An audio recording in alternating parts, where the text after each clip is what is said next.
Okay, we're going to start with the nation. 2023, Wike rejects Atiku. IPOB leader Kanu is a threat to national security, federal government tells court. APC tackles PDP chieftain over remarks on Tinubu's action plan. EFCC secures final forfeiture of Maduke's Abuja properties. Flooding. Lagos puts Ikoyi, Lekki VI residents on the alert. Federal government tackles UAE over visa ban, and UBS gross earnings hit 608 billion naira in Q3. Okay, which story are we starting with? Okay, I'll start with Lagos State has yesterday issued a fresh update to all waterfront residents in Ikoyi, Lekki, Victoria Island, as well as the coastal areas of Ekpe and Badagry. And it's saying that they need to be cautious because of the backflow that will be coming from the high tide of in the Lagos Lagoon. The Commissioner Environment and Water Resources, Mr. Tunji Bello, had explained that this has become necessary because the high tide of the lagoon has made it difficult for like all the rain and storm runoff to drain away. So a lot of them will be stagnated on our major roads and everywhere until the tide on the lagoon recedes and then water can flow. But of course, the usual, we should also be mindful of, filling up our drainages with refuse. Very important. Says the Lagos State government is doing a lot has embarked on massive drainage clearing and construction of new channels as well. Then in Benue State, we have the story of Senator Remi Tinubu. She went to visit the Benue State governor. And she made a 10 million naira donation towards the flood victims. She also made food and other donations of food and other materials. She was received by the wife of the governor and other dignitaries. And, you know, the governor assured her that they will make sure that these materials are used for exactly what they were brought for. Okay, so federal government tackles the UAE over the visa ban. So according to the CBN governor, it says that he expressed displeasure over the UAE's visa ban on Nigerians, and also they are stopping the Emirates airline from flying into the country, saying that this is a huge market for them and it is not necessary that they should, you know, deal with little disagreements. It was sort of implying that what led to the visa ban and all other things is not as we thought, but it was about the unrepatriated airline funds to the UAE, to the Emirates airline and all of those other issues that they're having, saying that it was little disagreement. And the Speaker of the House, this CBN governor, the Minister for Aviation, all implied that, you know, these trap funds were grounds for this, but, you know, were reasons for that, because the Minister for Aviation was saying it was not strong grounds for them to start to threaten the country like that. And I consider it finished. Only the DG of the National Institute of Policy and Strategic Studies consider it a sea finish. You know, he went emphatically and said, before we are banned, Nigerians should themselves also stop going. Because, you know, the real estate business in Dubai is not, you cannot belittle Nigerians. They're one of the strongest investors in that area. And that so Nigerians themselves should have dignity in themselves and stop going to Dubai themselves. Okay, so the federal government yesterday described IPOB's leader, Nnamdi Kanu, as a threat to national security and a flight risk person. He said that if Kanu is released, as directed by the court on October 13, he could flee the country before the determination of his appeal at the Supreme Court. He went ahead to say that so far he has shown that he's at flight risk and he will likely endanger the people of the Southeast. He's more of a security threat. And when it comes to insecurity, it's, you know, more valued compared to human rights. But his lawyer, Mike Uzekome, is countering the application, saying that he mounted to attempt contempt of court and that the government had complied with the October 13 judgment. He has no valid appeal at the moment in front of the apex court, and so he should be released, that his human rights are being, you know, trampled on.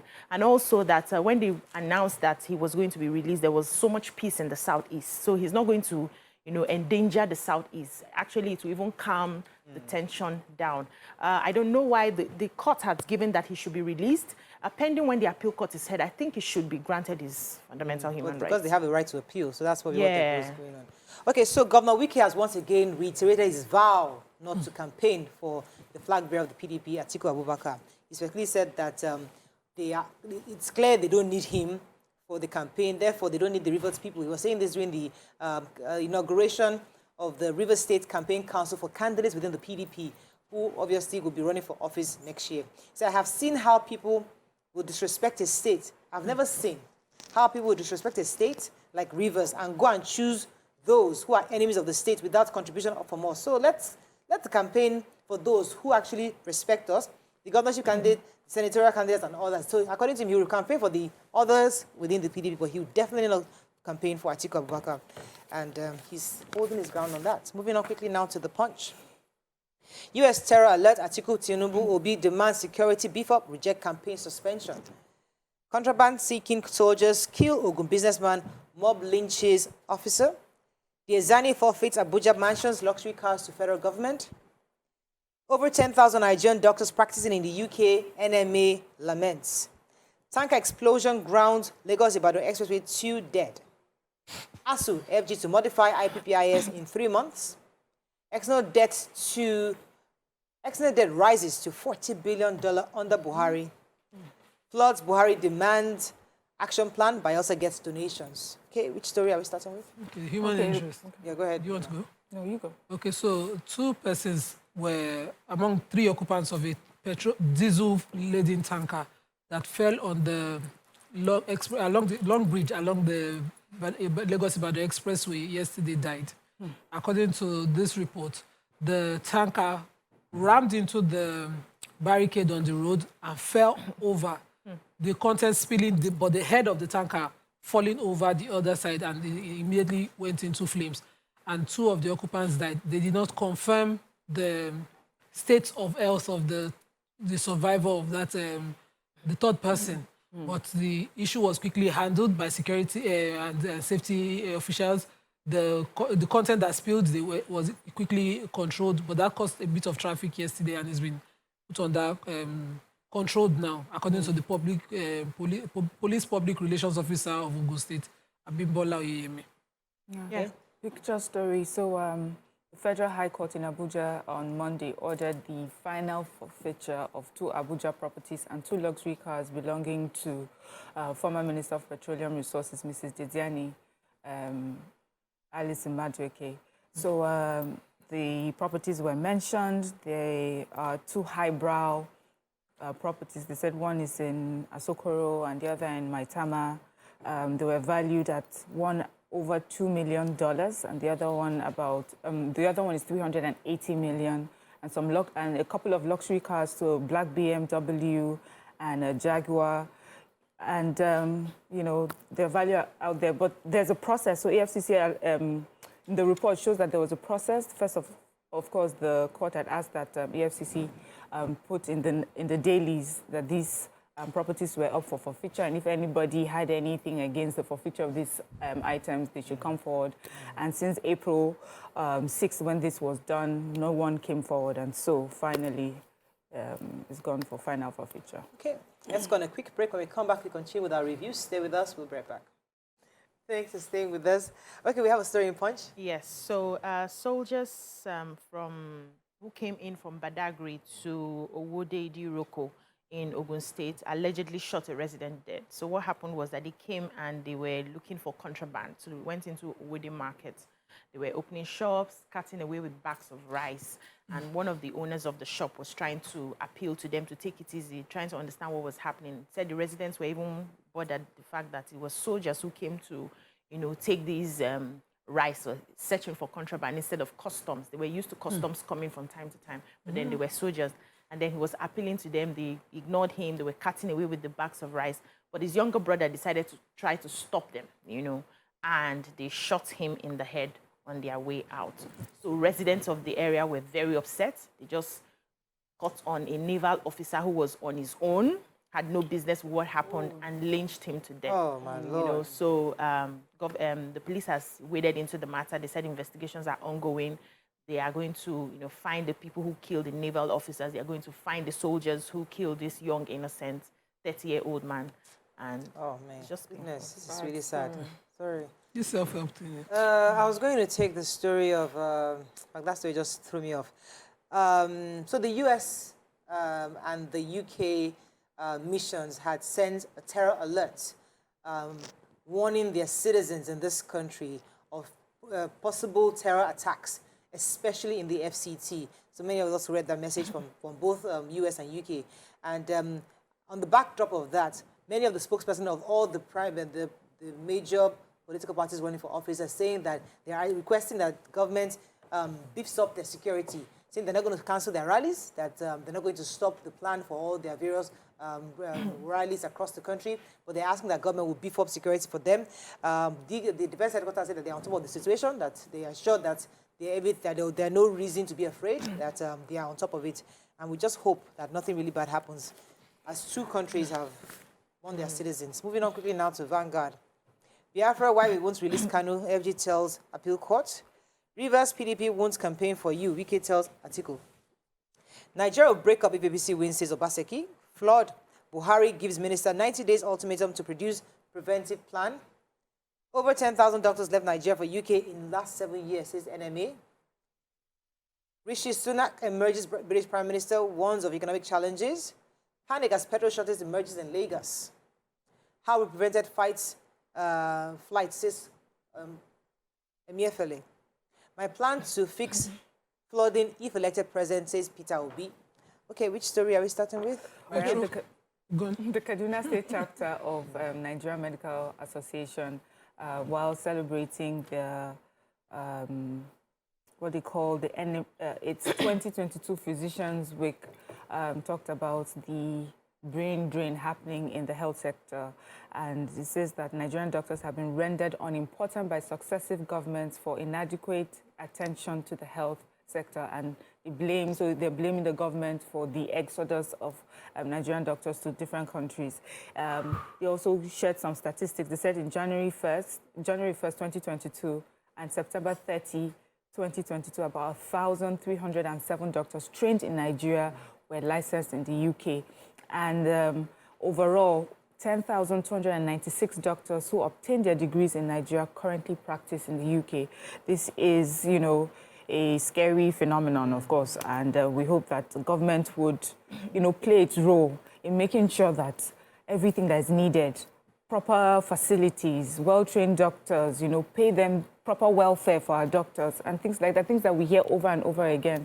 And let's just put a stop to the medical tourism. And yeah, we'll see a whole lot of difference. I just feel that the government needs to show its willingness to do the best it can for this sector. Yeah, so, okay, go ahead. Okay, so the Vanguard has a report that, we had a panic yesterday and that people are afraid that there'll be petroleum shortages. The article says that they went around filling stations, especially independent marketers, and most of them did not have products. There were long queues in the ones that had products, and they're starting to sell petrol between 200 naira to 250 naira per litre, depending on wherever you are across the country.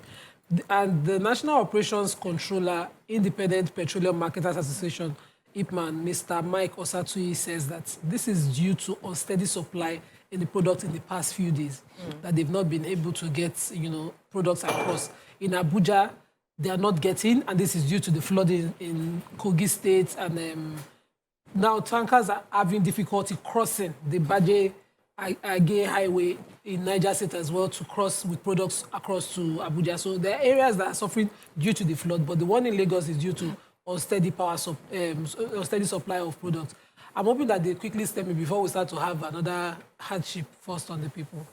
Yeah, so we know that foreign airlines have complained that they have trapped funds because of the Forex issue we've been having, no access to the dollar, and they said they've gotten about over $700 million trapped in Nigeria, which is, affecting their businesses, which also led them to change some of their modalities.